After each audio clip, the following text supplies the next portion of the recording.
Extorsion nucléaire, voilà les mots de l'ambassadeur américain auprès de l'AIEA, Jackie Wolcott. Elle accuse Téhéran d'avoir violé l'accord nucléaire de 2015 dans le but d'obtenir une compensation économique pour les sanctions américaines. L'Iran a riposté appelant les Américains des terroristes économiques pour avoir réimposé des sanctions paralysantes à la République islamique après le retrait unilatéral de Washington du plan d'action global conjoint il y a un an. Les États-Unis se sont non seulement retirés du JCPOA et ont violé leurs propres engagements, mais ont également empêché la communauté internationale, les États et des entités privées de mettre en œuvre leurs engagements envers l'Iran. Au début de la semaine, les enquêteurs de l'AIEA ont confirmé que l'Iran avait dépassé la limite de 300 kg pour les stocks d'uranium faiblement enrichis et le niveau de pureté de 3,67% inclus dans l'accord.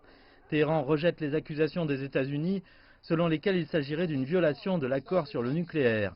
Le chef de la délégation chinoise a déclaré à CGTN que Beijing ne considérait pas les récents mouvements de l'Iran avec inquiétude. Nous ne devons pas réagir de manière excessive aux actions entreprises par l'Iran car, à notre avis, ces actions ne présentent aucun risque de prolifération et ne constituent pas une violation des obligations qui incombent à l'Iran en vertu de l'accord de sauvegarde.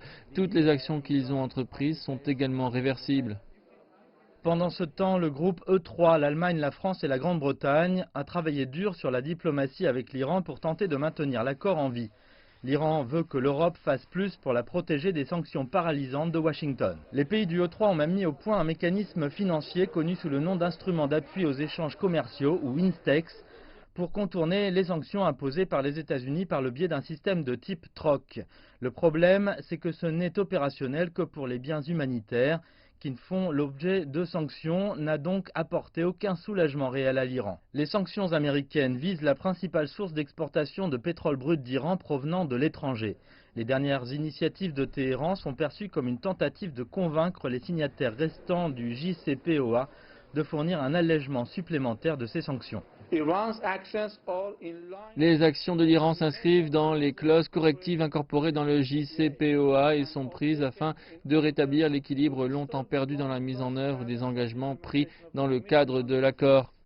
Les tensions montent avec la crainte que cela ne dégénère en guerre totale. La réunion de mercredi de l'AIEA à huis clos ne devrait pas permettre d'aboutir à un consensus.